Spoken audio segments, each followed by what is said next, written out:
Welcome students on my YouTube channel RSS Parents. Today I am going to discussing about the class 10 chapter chemical equation and reactions. It is the first chapter of the chemistry और इसको हम one shot में मतलब half an hour में complete करेंगे chapter को.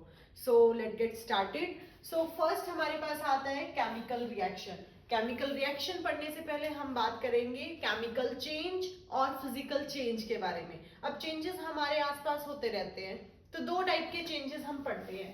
First is the chemical change and physical change.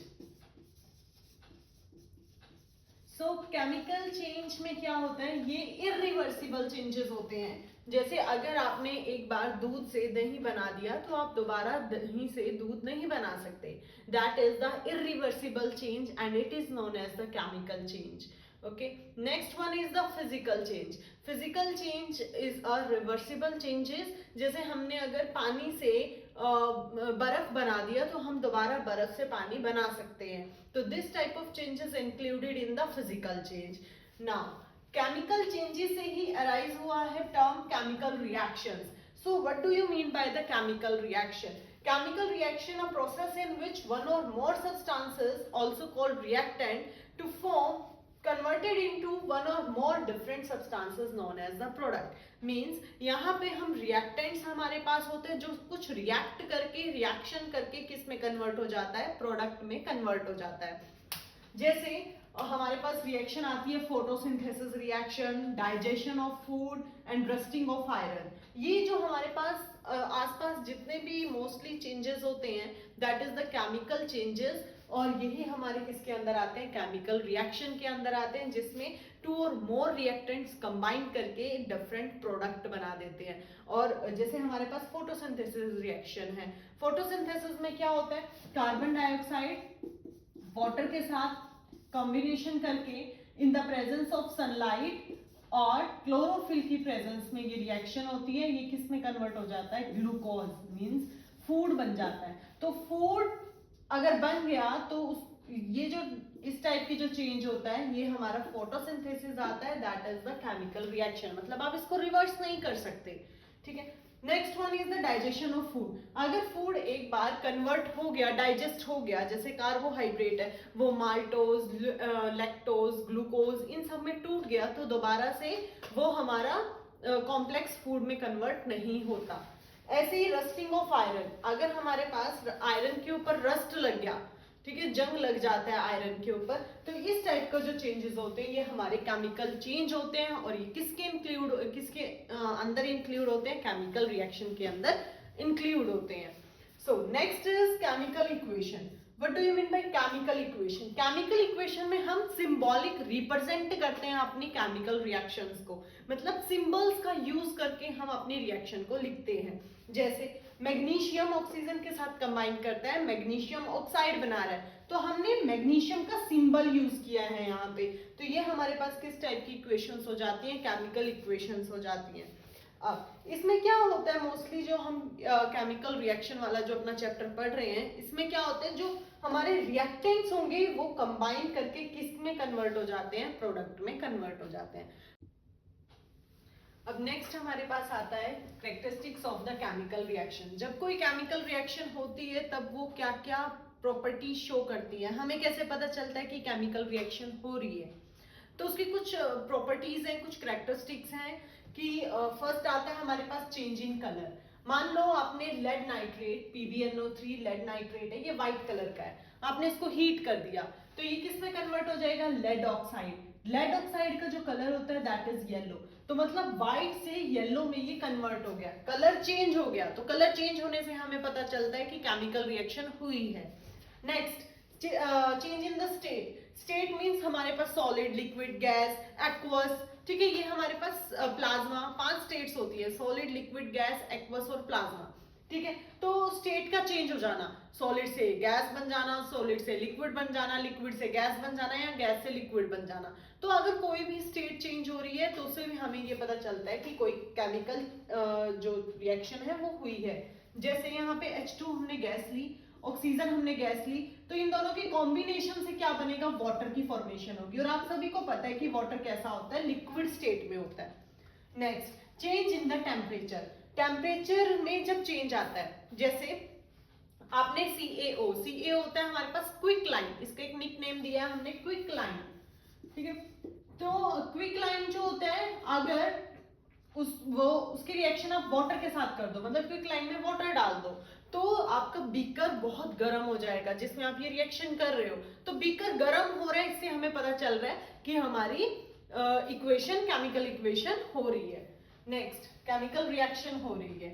Next is evolution of the gas. Gas का release होना, जैसे जो भी गैसेस है, कार्बन डाइऑक्साइड गैस हो गई, हाइड्रोजन गैस हो गई, सल्फर डाइऑक्साइड गैस हो गई, नाइट्रोजन ऑक्साइड गैस हो गई। तो इन गैसेस का जब ये रिलीज होती है, तब उससे भी हमें पता चलता है कि हमारी केमिकल रिएक्शन हो रही है, प्रोसीड कर रही है। जैसे जिंक है, अगर वो सल्फ्यूरिक एसिड के साथ रिएक्ट करेगा तो वो क्या फॉर्मेशन करता है, जिंक सल्फेट बनाता है, और हाइड्रोजन गैस यहाँ पे रिलीज हो रही है। हाइड्रोजन गैस जब रिलीज होती है तो ये एक साउंड प्रोड्यूस करती है, that sound is known as the pop sound, ठीक है।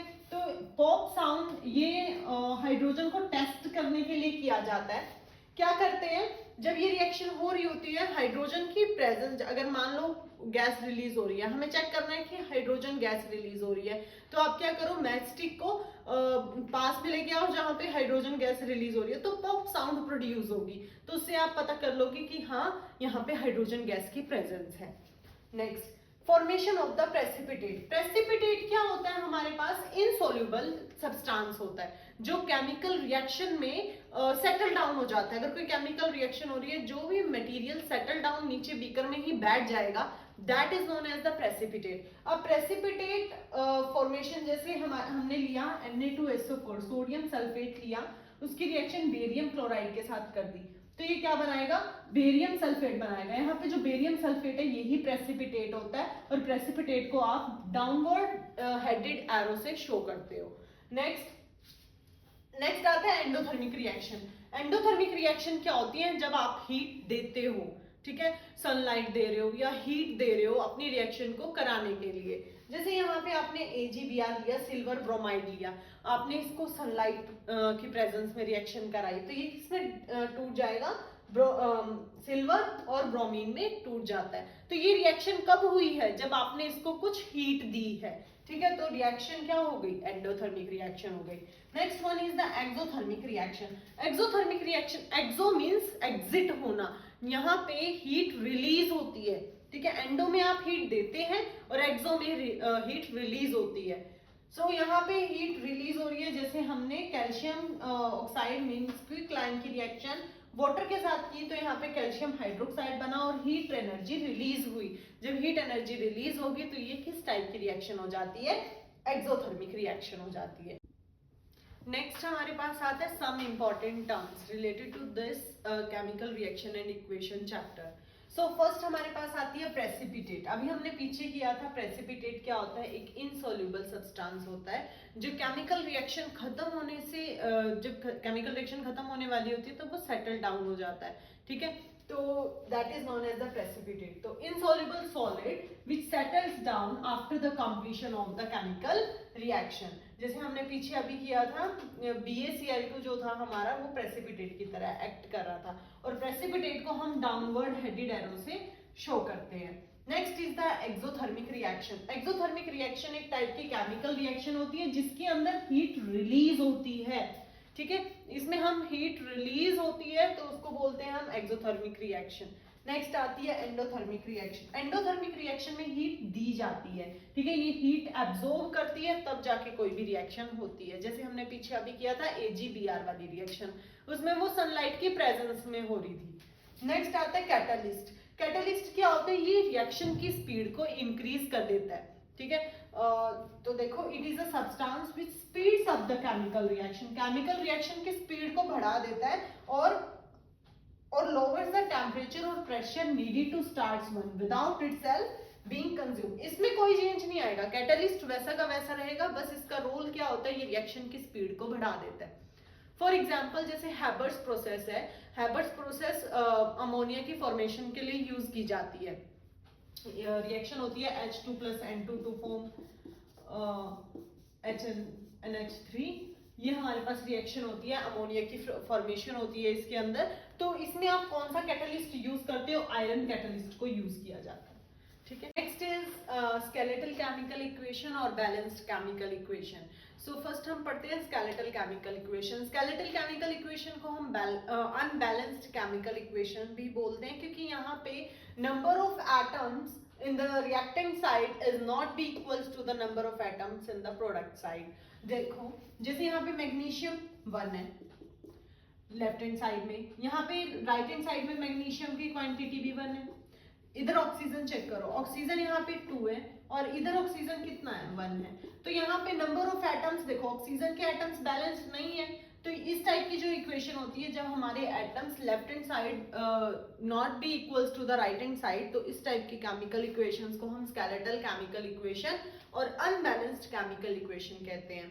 अब हमें इनकी नीड होती है कि हमें इनको बैलेंस करना होता है। तो उसके लिए हमारे पास कुछ मेथड्स होते हैं, जैसे हिट एंड ट्रायल मेथड होता है, जो हमने प्रीवियस क्लास में भी पढ़ा था 9th क्लास में। तो यहाँ पे हम बैलेंस्ड केमिकल इक्वेशन को देख लेते हैं, जहाँ पे number of atoms in the right hand side is left hand side is always be equals to the number of atoms in the right hand side. जैसे यहाँ पे हमने देखना है आयरन, यहाँ पे आयरन दिया है, यहाँ पे आयरन 3 है, इधर आयरन 1 है, Fe1, इधर Fe कितने हैं? 3 है। अब इधर देखो हाइड्रोजन, हाइड्रोजन यहाँ पे कितने हैं? 2 है, इधर हाइड्रोजन भी 2 है। अब ऑक्सीजन देखो, ऑक्सीजन इधर 1 है, इधर ऑक्सीजन क्या है? 4 है। तो सबसे पहले हम उस एटम को बैलेंस करेंगे जिसकी क्वांटिटी ज्यादा है।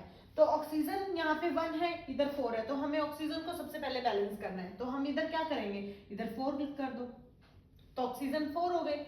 अब हाइड्रोजन कितने हो गए? 4 2 8। अब इधर कितने हैं? इधर तो 2 है, तो अगर हम यहाँ पे 4 की मल्टीप्लाई कर दे तो इधर 8 हो गए। अब आयरन कितने हैं? 3, तो यहाँ पे क्या लगा दो? 3 लगा दो। तो हमारी इक्वेशन में देखो यहाँ पे आयरन कितने हो गए? 3, हाइड्रोजन कितने हो गए? 4 2 8, और इधर हमारे पास हाइड्रोजन कितने हो गए? 8। यहाँ पे ऑक्सीजन 4 है, इधर 1 है, हमने यहाँ पे 4 से मल्टीप्लाई किया तो कितने हो गए? 4। तो यहाँ पे 3 8 4 3 8 4 हमारे एटम्स बैलेंस है, लेफ्ट हैंड साइड भी राइट हैंड साइड भी। जो बैलेंस्ड केमिकल इक्वेशन होती है एक लॉ को फॉलो करती है, that is the law of conservation of mass. Law of conservation of mass said that mass can neither be created nor be destroyed in a chemical reaction, but it can be converted into the one form to the another form. Means आपको atoms balance रखने हैं, left hand side भी right hand side भी। यही हमारा law of conservation of mass कहता है। Next is types of the chemical reaction. इसमें फर्स्ट आती है कॉम्बिनेशन रिएक्शन। कॉम्बिनेशन रिएक्शन में क्या होता है? जब 2 या 2 से ज्यादा रिएक्टेंट्स कंबाइन करते हैं और एक सिंगल प्रोडक्ट की फॉर्मेशन करते हैं, that type of reaction is known as the combination reaction. तो इसमें जैसे हम इसको जर्नली कैसे सिंबलाइज कर रहे हैं, ए बी के साथ कंबाइन कर रहा है, सी की फॉर्मेशन कर रहा है, मतलब प्रोडक्ट सिंगल बनेगा, रिएक्टेंट्स हमारे पास 2 या 2 से ज्यादा होंगे, ठीक है। For example calcium oxide, calcium oxide का हमने अभी नाम भी पढ़ा था, जर्नली इसको क्या बोलते हैं? क्विकलाइन बोलते हैं, क्विकलाइन। इसकी रिएक्शन वाटर के साथ कर दी तो किसकी फॉर्मेशन होगी? Calcium hydroxide. स्लेक्ड लाइन होता है कैल्शियम हाइड्रोक्साइड, इसकी फॉर्मेशन होती है। Next reaction is hydrogen. Hydrogen की रिएक्शन ऑक्सीजन के साथ कर दी तो किसकी फॉर्मेशन होगी? वाटर की फॉर्मेशन होगी। ये दोनों गैसियस होते हैं, हाइड्रोजन भी गैस है, ऑक्सीजन भी गैस है। तो आपके पास जो वाटर बनता है that is the liquid form. अब हमारे पास इसके अंदर आता है कार्बन डाइऑक्साइड टेस्ट, ठीक है। जैसे हम घरों पे व्हाइट वॉशिंग कराते हैं, तो व्हाइट वॉशिंग मतलब कैल्शियम हाइड्रोक्साइड वो स्लेक्ड लाइन है, तो कुछ टाइम के बाद वो थोड़ा डार्क हो जाता है। पहले हम जैसे कली वगैरह होती थी, जैसे चूना कली वगैरह वो करते होते थे, तो वो पहले लाइट रहता है थोड़ा, ठीक है। जैसे ही वो कार्बन डाइऑक्साइड के कांटेक्ट में आएगा, कार्बन डाइऑक्साइड अब इन्वायरमेंट में प्रेजेंट है, ठीक है, 0.003% होती है, तो जैसे ही स्लेक्ड लाइन कार्बन डाइऑक्साइड की कांटेक्ट में आएगा तो वो कुछ टाइम के बाद थोड़ा डार्क हो जाता है, ठीक है। मतलब क्या बन जाता है? कैल्शियम कार्बोनेट की फॉर्मेशन हो जाती है और साथ में क्या रिलीज हो जाता है? वाटर। तो ये जो हमारे पास कैल्शियम कार्बोनेट होता है ना, इसका कलर कैसा होता है? मिल्की कलर होता है, थोड़ा धुंधला सा क्लाउडी सा कलर होता है। तो ये कार्बन डाइऑक्साइड को टेस्ट करने के लिए यूज किया जाता है। नेक्स्ट अब आता है decomposition reaction. Next one is the decomposition. Decomposition में क्या होता है, हमारे पास सिंगल रिएक्टेंट होगा और वो किस में डिस्टिंग्विश हो जाएगा, दो या दो से ज्यादा प्रोडक्ट में टूट जाएगा। जैसे कॉम्बिनेशन था जो सिंगल प्रोडक्ट दे रहा था और यहाँ पे हमारे पास दो या दो से ज्यादा प्रोडक्ट की फॉर्मेशन होगी, तो ये एक दूसरे के रेसिप्रोकल होते हैं, ठीक है, रिवर्सिबल होते हैं एक दूसरे के। सो डिकम्पोजिशन का एग्जांपल हमारे पास क्या आ जाता है, कैल्शियम कार्बोनेट। कैल्शियम कार्बोनेट अगर आप इसको डिकम्पोज अगर ये होता है तो ये किस में टूटता है, कैल्शियम ऑक्साइड और कार्बन डाइऑक्साइड की प्रेजेंस में टूटता है। और next is the iron sulphate FeSO4, ये किस में डिस्टिंग्विश हो जाएगा, किस में टूट जाएगा, Fe2O3 sulphur dioxide and sulphur trioxide में। अब डिकम्पोजिशन जो होती है वो ऐसे अकेले तो नहीं हो सकती, वो किसी की प्रेजेंस में होती है, जैसे या तो सनलाइट हो गई या हीट एनर्जी हो गई, इस तरह किसी की प्रेजेंस में हमारे पास डिकम्पोजिशन होती है, ठीक है। तो मतलब डिकम्पोजिशन किस टाइप की रिएक्शन होगी, एक एंडोथर्मिक रिएक्शन होगी। किस टाइप की रिएक्शन है, एंडोथर्मिक रिएक्शन है, क्योंकि इसमें आपको हीट देनी पड़ेगी, ठीक है, इसमें हीट देनी पड़ती है। जो कॉम्बिनेशन रिएक्शन होती है इसके अंदर हीट एनर्जी रिलीज होती है। यहाँ पे जैसे ये हमारे पास रिएक्शन थी ना कैल्शियम ऑक्साइड और वाटर वाली, तो इसमें हीट एनर्जी रिलीज हो रही थी, तो ये किस टाइप की रिएक्शन हो जाएगी, एक्सोथर्मिक रिएक्शन, ठीक है। जहां पे भी हीट एनर्जी रिलीज होती है that is the exothermic reaction, और जहां पे हीट एनर्जी देनी पड़ती है आपको वो होती है endothermic reaction. Next is the types of the decomposition reaction. अभी मैंने बताया था कि डिकम्पोजिशन रिएक्शन किसी की प्रेजेंस में होती है, मींस हीट एनर्जी की प्रेजेंस में या सनलाइट की प्रेजेंस में, ठीक है, या इलेक्ट्रिकल एनर्जी की प्रेजेंस में।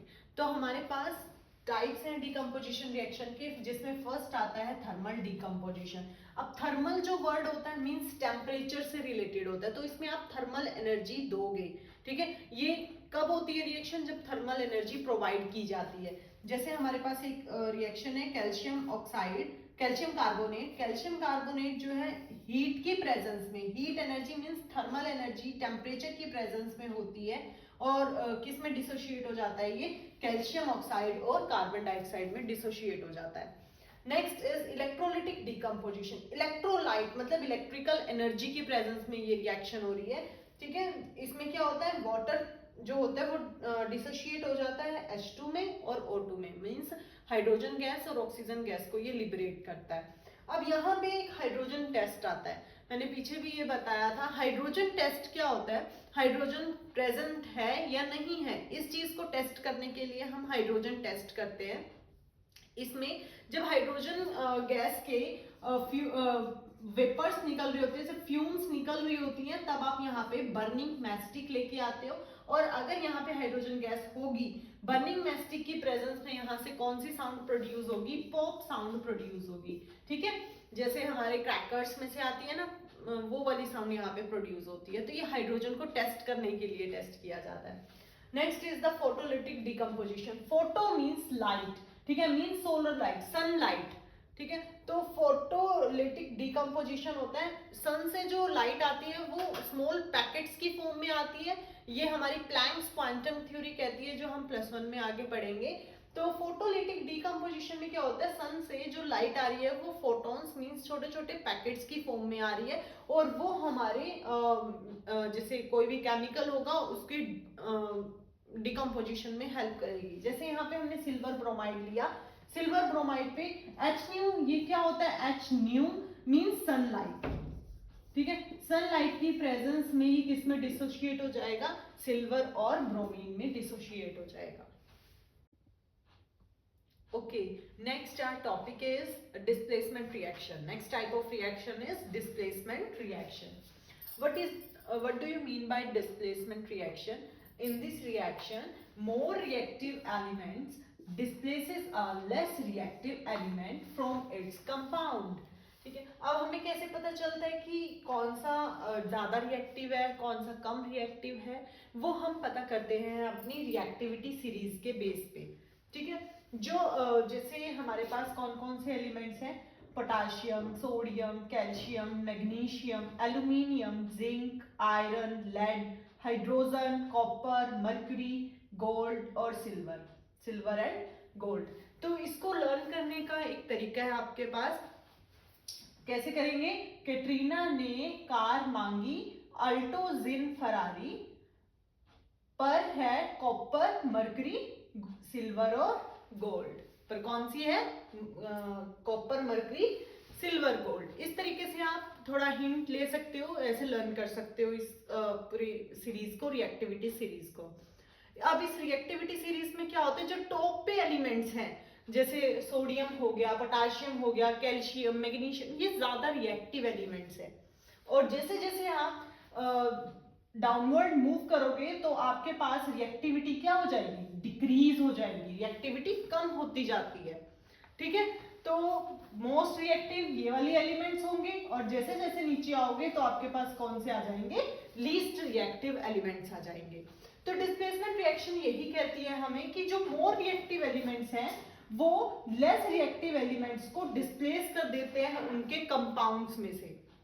अब हम इसको चेक करते हैं। अब जो हमारे पास डिस्प्लेसमेंट रिएक्शन आती है ना, एक तो सिंगल डिस्प्लेसमेंट होती है, नाम से क्लियर होगा। सिंगल डिस्प्लेसमेंट का मतलब होगा कि कोई एक एलिमेंट दूसरे एलिमेंट को डिस्प्लेस करेगा।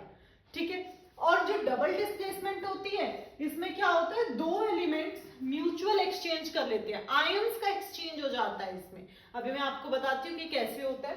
देखो, फर्स्ट यहाँ पे हमने जस्ट लेट कर लिया, जनरल रिएक्शन इसकी ले ली है कि A कंबाइन कर रहा था B C के साथ, और क्या फॉर्मेशन हो रही है?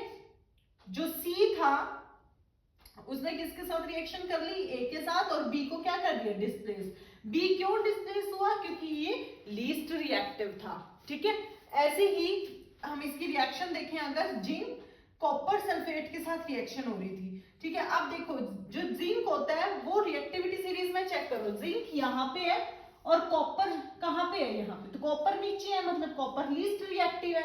मोर रिएक्टिव कौन है? जिंक है। तो जिंक क्या करता है? कॉपर को हटा देता है और अपने आप सल्फेट के साथ अटैच हो जाता है। ठीक है, नेक्स्ट आता है डबल डिस्प्लेसमेंट। डबल डिस्प्लेसमेंट में क्या होता है? हम आयंस लेंगे, आयंस का एक्सचेंज होता है। कैसे? जैसे यहाँ पे सोडियम सल्फेट है, सोडियम पॉजिटिव होता है, सल्फेट नेगेटिव होता है। ऐसे ही बेरियम क्लोराइड है, बेरियम पॉजिटिव होता है और जो क्लोरीन होता है वो नेगेटिव होता है। ठीक है, तो इनका जो पॉजिटिव वाला है वो दूसरे के नेगेटिव के साथ कंबाइन कर जाता है, और जो पहले वाले का नेगेटिव होगा वो दूसरे वाले के पॉजिटिव के साथ कंबाइन करेगा। मतलब यहाँ पे क्या हो रहा है? यहाँ पे हो रहा है mutual exchange of ions, ions का म्यूचुअली एक्सचेंज हो रहा है। ठीक है, और क्या प्रोडक्ट बन रहा है हमारे पास? Barium sulphate. देखो यहाँ पे बेरियम ने सल्फेट के साथ रिएक्शन कर दी तो बेरियम सल्फेट, और यहाँ पे सोडियम ने क्लोरीन के साथ रिएक्शन कर दी तो सोडियम क्लोराइड। ये दो टाइप की रिएक्शंस बहुत इंपॉर्टेंट रहती हैं। तो हमारे पास डबल डिस्प्लेसमेंट में दो रिएक्शंस आती है, सिंगल डिस्प्लेसमेंट और डबल डिस्प्लेसमेंट। ये हम चेक करते हैं on the basis of reactivity series. Reactivity series को लर्न करने का तरीका भी मैंने आपको बता दिया, आप चाहो तो उस तरीके से भी रिवाइज कर सकते हो। नेक्स्ट हमारे पास कुछ इंपॉर्टेंट रिएक्शंस आती हैं। ये जो रिएक्शंस हैं ये आपको जितने भी हमारे एक्सपेरिमेंट्स दिए गए हैं बुक में उनसे रिलेटेड ये रिएक्शंस हैं जो कि बहुत इंपॉर्टेंट है, तो ध्यान रखनी है। सो फर्स्ट हम करते हैं, मैग्नीशियम जब ऑक्सीजन के साथ रिएक्ट करता है तो क्या बनेगा? Magnesium oxide. देखो, magnesium ribbon burns with a dazzling white flame. जो मैग्नीशियम रिबन है उसको व्हाइट फ्लेम के साथ जब वो बर्न होता है, व्हाइट फ्यूम्स वो रिलीज करता है, व्हाइट फ्लेम्स उसमें निकलती हैं, and changes into white powder. और वो किस में कन्वर्ट हो जाता है? व्हाइट पाउडर में। वो व्हाइट पाउडर क्या होता है? मैग्नीशियम ऑक्साइड होता है। नेक्स्ट रिएक्शन है लेड नाइट्रेट। लेड नाइट्रेट होता है PbNO3। PbNO3। Lead nitrate solution को अगर आप टेस्ट ट्यूब में लेते हो या बीकर में लेते हो, यहाँ पे आपने एक बीकर लिया या टेस्ट ट्यूब ली और उसमें lead nitrate PbNO3 whole twice ये डाल दिया, तो क्या होगा? इसमें आपने और क्या ऐड करना है? Potassium iodide. पोटाशियम आयोडाइड होता है Ki। मतलब आपको क्या करना है? Lead nitrate PbNO3 whole twice और पोटाशियम आयोडाइड Ki, इन दोनों की रिएक्शन करनी है। तो क्या बनेगा हमारे पास? A yellow precipitate of lead iodide। lead iodide होता है PbI2। ये फॉर्म हो जाएगा लेड आयोडाइड, और इसका कलर कैसा होता है, येलो। ये ध्यान रखना है, ये बहुत पूछे जाते हैं कि ऐसे करके दे देंगे कि ए फॉर्म्स येलो कलर या कुछ भी इस तरह के प्रेसिपिटेट ये बन रहा है, हमारे पास कलर से इंडिकेशन होती है, ठीक है। तो इनसे क्वेश्चंस बनते हैं, तो ये ध्यान रखनी है आपको रिएक्शंस। तो येलो कलर का प्रेसिपिटेट हमारे पास बन रहा है, that is lead iodide, and the solution changes colour from colourless to yellow. और हमारा सॉल्यूशन किस में कन्वर्ट हो जाएगा, क्योंकि उसमें कौन सा प्रेसिपिटेट बन गया, लेड आयोडाइड, जो कि येलो कलर का है। तो सॉल्यूशन जो पहले कलरलेस था, अब कौन सा कलर दे देगा, वो येलो कलर फॉर्म करेगा।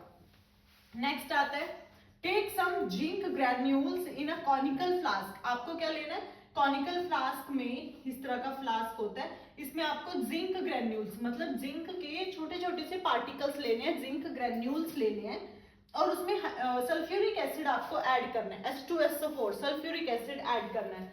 तो यहाँ से हमें साफ साफ क्लियर हो रहा है कि जब भी हम ऐसे एसिड्स वगैरह ऐड करते हैं तो वो हाइड्रोजन गैस को रिलीज करते हैं। तो देखो, bubbles of hydrogen gas will forms around the zinc metal, the reaction release heat, और ये हीट रिलीज कर रही है। हीट जहां पे रिलीज होती है वो कौन सी रिएक्शन होती है, एक्सोथर्मिक रिएक्शन। एक्सोथर्मिक रिएक्शन होती है जहां पे हीट रिलीज हो रही है, ठीक है। नेक्स्ट हमारे पास आता है कैल्शियम ऑक्साइड। जब रिएक्ट करता है वाटर के साथ तो क्या बनता है, कैल्शियम हाइड्रोक्साइड। तो देखो, calcium oxide react vigorously with water to produce slaked lime मतलब calcium hydroxide and releasing a large amount of heat. यहाँ पे हीट भी बहुत ज्यादा रिलीज होगी। तो ये कौन सी रिएक्शन हो जाएगी, ये होती है हमारी एक्सोथर्मिक रिएक्शन। नेक्स्ट हमारे पास आता है आयरन सल्फेट। किसमें ब्रेक डाउन, ये कौन सी है, डीकम्पोजिशन रिएक्शन हो गई, ठीक है। अच्छा, इससे पहले भी एक स्टेप होता है, यहाँ पे क्या होता है, आयरन सल्फेट हेप्टाहाइड्रेट होता है, ये 7H2O मॉलिक्यूल्स होते हैं। इसको हीट करते हैं तो ये किस में टूटता है, फेरिक सल्फेट में टूटता है, और इससे क्या बनेगा, ये बाकी अदर ब्रेकडाउन हो जाती है, तो फेरिक ऑक्साइड बन गया और सल्फर डाइऑक्साइड और सल्फर ट्राइऑक्साइड। तो जब भी ये रिएक्शन होती है तो यहाँ पे सल्फर जो ये बन रहा है, आयरन ऑक्साइड बन रहा है, फेरिक ऑक्साइड बन रहा है, और साथ में कौन सी गैसेस रिलीज हो रही है, सल्फर से रिलेटेड गैसेस रिलीज होती हैं, सल्फर डाइऑक्साइड और सल्फर ट्राइऑक्साइड, ठीक है। तो यहाँ पे पहले ग्रीन कलर था, ये जो FeSO4.7H2 होता है, इसका कलर कौन सा होता है, ग्रीन कलर। ग्रीन से क्या बना, व्हाइट बना, FeSO4 जो कि व्हाइट होता है, और देन वो किस में कन्वर्ट हो जाता है, ब्राउन में। ये ब्राउन कलर का होता है, Fe2O3 ब्राउन कलर का होता है। इनसे रिलेटेड बहुत क्वेश्चन पूछे जाते हैं, ठीक। जो रिएक्शन है वो है लेड नाइट्रेट की। लेड नाइट्रेट अगर आप हीट करते हो इसको तो ये किस में कन्वर्ट हो जाता है, लेड ऑक्साइड और नाइट्रोजन डाइऑक्साइड और ऑक्सीजन गैस ये रिलीज करता है। बहुत ज्यादा इंपॉर्टेंट रिएक्शंस हैं ये, ध्यान से करना इनको। जो हमारे पास लेड नाइट्रेट है, ये क्या फॉर्म कर रहा है, ब्राउन कलर के नाइट्रोजन डाइऑक्साइड के फ्यूम्स रिलीज करता है। तो ये भी ध्यान रखना है कि नाइट्रोजन डाइऑक्साइड का कलर कैसा होता है, ब्राउन कलर का होता है, ठीक है। ऑक्सीजन ऑल्सो प्रेजेंट, ऑक्सीजन भी प्रेजेंट है यहाँ पे। साथ में क्या बनता है, जो ये लेड ऑक्साइड है, लेड मोनोऑक्साइड भी आप इसको बोल सकते हो, लेड ऑक्साइड भी बोल सकते हो, सेम बात है। तो लेड ऑक्साइड या लेड मोनोऑक्साइड जो है, पहले ये येलो कलर का होता है जब ये हॉट होता है, ठीक है, और जब ये ठंडा होगा, कोल्ड होगा, तब ये किस में कन्वर्ट हो जाएगा, ये कन्वर्ट हो जाएगा रेडिश ब्राउन कलर में। रेडिश ब्राउन कलर में कन्वर्ट हो जाता है। तो हम इसको एक बार रीड कर लेते हैं। देखो, brown fumes of nitrogen dioxide gas are release, oxygen also present, yellow lead monoxide solids remain appear reddish brown. Reddish brown कब होगा, जब वो ठंडा हो जाएगा, कोल्ड हो जाएगा।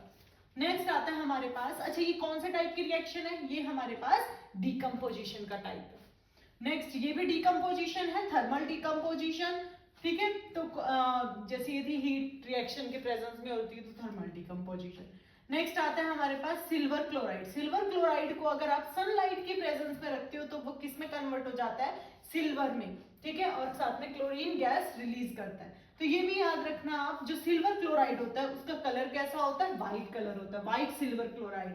ये किस कलर में कन्वर्ट हो जाए, ये ग्रे कलर में कन्वर्ट हो रहा है, ग्रे सिल्वर। सिल्वर जो है ग्रे कलर का होता है, तो ग्रे कलर का सिल्वर की कोटिंग होती है, इसको फोटो जो हमारी कैमराज वगैरह होते हैं ना, जो फोटोज बनती हैं उसमें भी यूज किया जाता है इनको, ठीक है। तो फोटोग्राफी में इसको यूज किया जाता है, ये याद रखना, इंपॉर्टेंट क्वेश्चन है।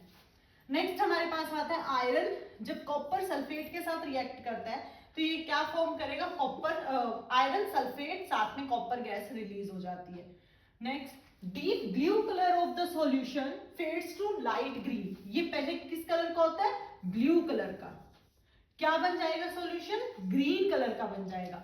क्यों बनेगा, क्योंकि आप कॉपर सल्फेट में क्या ऐड कर रहे हो, आयरन को ऐड करते हो। Iron nails becomes covered with a reddish brown layer of copper. Next हमारे पास जो रिएक्शन है that is the sodium sulphate. Sodium sulphate react कर रहा है बेरियम क्लोराइड के साथ, then it will form barium sulphate and NaCl। NaCl तो सोल्ट होता है आपके पास, ये तो सॉल्यूशन में डिसॉल्व हो जाएगा, पर जो बेरियम सल्फेट होता है ये कैसा होता है, ये हमारे पास प्रेसिपिटेट होता है। किस कलर का होता है, व्हाइट कलर का प्रेसिपिटेट होता है। तो ये नीचे डिपॉजिट हो जाता है सॉल्यूशन में, इकट्ठा हो जाता है इस तरह, सॉल्यूशन में नीचे इकट्ठा हो जाता है व्हाइट कलर का बेरियम सल्फेट। नेक्स्ट हमारे पास आता है कॉपर ऑक्सीजन के साथ रिएक्ट कर रहा है तो क्या बनाएगा, कॉपर ऑक्साइड की फॉर्मेशन करेगा। तो forms a black substance that is copper oxide. Hydrogen gas can be passed over the copper causing a reverse reaction. अगर आप इसमें से दोबारा से हाइड्रोजन गैस पास कर दोगे, इसकी रिएक्शन हाइड्रोजन के साथ कर दोगे तो ये दोबारा से रिवर्स हो जाएगी। नेक्स्ट हमारे पास आती है redox reactions. What do you mean by redox reaction, अब इसी के ही नाम में छुपा हुआ है इसका मीनिंग। रिडॉक्स मतलब दो रिएक्शंस का कॉम्बिनेशन। जैसे RED का मीन्स होता है रिडक्शन और OX का मतलब होता है ऑक्सीडेशन। तो रिडॉक्स जो होता है ये कॉम्बिनेशन होता है रिडक्शन का और ऑक्सीडेशन का। मतलब वो रिएक्शन जिसमें साइमल्टेनियसली रिडक्शन भी हो रहा है और ऑक्सीडेशन भी हो रहा है। अब सबसे पहले रिडक्शन और ऑक्सीडेशन को हम देख लेते हैं कि क्या होता है रिडक्शन और ऑक्सीडेशन। सो देखो, oxidation means gain of oxygen and removal of hydrogen, और reduction means loss of oxygen and addition of hydrogen. बिल्कुल एक दूसरे के रिवर्स है। अब हम एक एग्जांपल से इसको चेक करते हैं। जैसे यहाँ पे हमने लिया जिंक ऑक्साइड कार्बन के साथ रिएक्ट कर रहा है तो क्या फॉर्म हो रहा है, जिंक बन रहा है और कार्बन ऑक्साइड, कार्बन मोनोऑक्साइड बन रही है, ठीक है। तो चेक करो यहाँ पे जिंक के पास क्या है, ऑक्सीजन है, और जब वो राइट हैंड साइड गया तो जिंक ने क्या कर दिया, ऑक्सीजन को लॉस कर दिया। जब उसने ऑक्सीजन को लॉस कर दिया तो लॉस ऑफ ऑक्सीजन कहाँ हो रहा है, रिडक्शन में। मतलब जिंक का क्या हो रहा है, रिडक्शन। अब कार्बन ने क्या किया, ऑक्सीजन को गेन कर लिया, तो कार्बन का क्या हो गया, ऑक्सीडेशन। यही रिएक्शन होती है रिडॉक्स रिएक्शंस, जिनमें साइमल्टेनियसली रिडक्शन और ऑक्सीडेशन होता है। अब नेक्स्ट हम एक और रिएक्शन ले लेते हैं। जैसे मैंगनीज ऑक्साइड रिएक्ट कर रहा है हाइड्रोक्लोरिक एसिड के साथ, HCl के साथ, और ये क्या बना रहा है, मैंगनीज क्लोराइड, वाटर और क्लोरीन गैस रिलीज कर रहा है, ठीक है। अब देखो यहाँ पे मैंगनीज के पास ऑक्सीजन थी, यहाँ पे नहीं है, उसने रिड्यूस कर दिया तो इसका रिडक्शन हो गया। हाइड्रोजन ने इधर क्या कर लिया, गेन कर लिया ऑक्सीजन को, तो इसका क्या हो गया, ऑक्सीडेशन हो गया, ठीक है। अब जस्ट रिवर्स होते हैं oxidising agents and reducing agents. याद रखना, जिसका रिडक्शन हो रहा है वो कौन होता है, ऑक्सीडाइजिंग एजेंट। मतलब जो खुद क्या हो रहा है, वो सब्सटेंस कॉजिंग ऑक्सीडेशन, जो ऑक्सीडेशन करा रहा है, ठीक है, पर खुद क्या हो रहा है, रिड्यूस हो रहा है, बट इट गेट्स रिड्यूस। खुद रिड्यूस हो रहा है पर दूसरे को क्या कर रहा है, ऑक्सीडाइज कर रहा है। ऐसे ही हमारे पास आता है रिड्यूसिंग एजेंट। रिड्यूसिंग एजेंट क्या होता है, जो क्या कराए, रिडक्शन कराए, पर खुद क्या हो जाए, ऑक्सीडाइज हो जाए। तो जो रिड्यूस हो रहा है वही क्या होगा, ऑक्सीडाइजिंग एजेंट, और जो ऑक्सीडाइज हो रहा है उसी को क्या बोलते हैं, रिड्यूसिंग एजेंट। ये बहुत ज्यादा पूछे जाने वाले क्वेश्चन है, ये इनसे क्वेश्चन जरूर आते हैं, ये रिवाइज कर लेना, ठीक है। नेक्स्ट हमारे पास आता है कि ऑक्सीडेशन रिएक्शंस का हम डे टू डे लाइफ में कहाँ पे यूज करते हैं। तो हमारे पास ऑक्सीडेशन रिएक्शंस का वैसे तो बहुत ज़्यादा यूजेस हैं, बट हम अपने बुक से जो रिलेटेड है हमारे पास दो ही यूजेस दिए गए हैं। First one is the corrosion और second one is the rancidity. तो कोरोजन हम सबसे पहले देख लेते हैं। सबने देखा होगा कि आयरन आर्टिकल्स को अगर आप बाहर ऐसे मॉइस्चर वाले एरिया में रख देते हो तो मॉइस्चर के कांटेक्ट में आने से और ऑक्सीजन के कांटेक्ट में आने से तो जो आयरन होती है, हमारी आयरन आर्टिकल्स होते हैं, उन पे रस्ट लग जाता है, एक ब्राउन कलर की कोटिंग डिपॉजिट हो जाती है, उसी को ही बोलते हैं हम कोरोजन। ठीक है, मतलब हमारी जो मेटल है वो इटन अप हो रही है, मतलब वो खाई जा रही है, किसके कारण? रस्ट के कारण, कोरोजन के कारण। क्लियर? ब्राउन कलर की कोटिंग आ जाती है, that is known as the rust. तो अब कोरोजन से कैसे बचाना है हमें अपने आर्टिकल्स को? हम ग्रीसिंग करते हैं, पेंट करते हैं, ठीक है।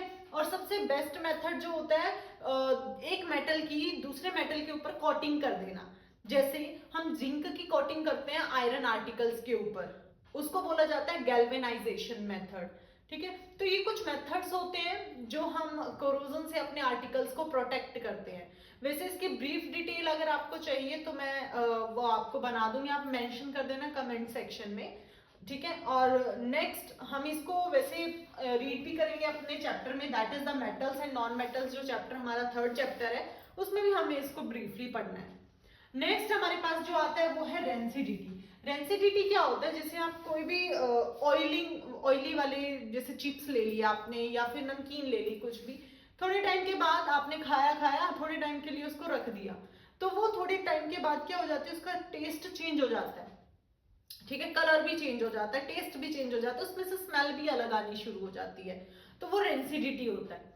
ठीक है, जब हमारी कोई भी ऑयल कंटेनिंग आर्टिकल्स जब ऑक्सीजन के कांटेक्ट में आते हैं तो उसका टेस्ट, कलर, ठीक है, ये सब चीजें चेंज हो जाती हैं, इसको ही बोला जाता है रेंसिडिटी। अब रेंसिडिटी से अगर आपको अपने पार्टिकल्स को बचाना है, अपने ऑयल कंटेनिंग ऑब्जेक्ट्स को बचाना है, तो आप क्या करोगे? या तो उसमें कोई भी इनर्ट गैस फिल कर दो, जैसे हमारे जो चिप्स के पैकेट होते हैं उनमें इनर्ट गैस फिल रहती है, उसको फिल कर दो। या फिर सेकंड होता है कि उसको एयर टाइट कंटेनर में रख दो। तुमने देखा भी होगा कि अगर कोई नमकीन बच जाती है तो मम्मी क्या करती है, उसको एयर टाइट कंटेनर में डाल के रख देती है। ठीक है, तो उससे क्या होता है कि वो खराब होने से बच जाती है। ठीक है, तो ये कुछ मेथड से बहुत बेसिक सा था, कोरोजन और रेंसिडिटी, जिसको हम अपने ऑक्सीडेशन जो एवरीडे लाइफ होती है उसमें यूज किया जाता है इसको।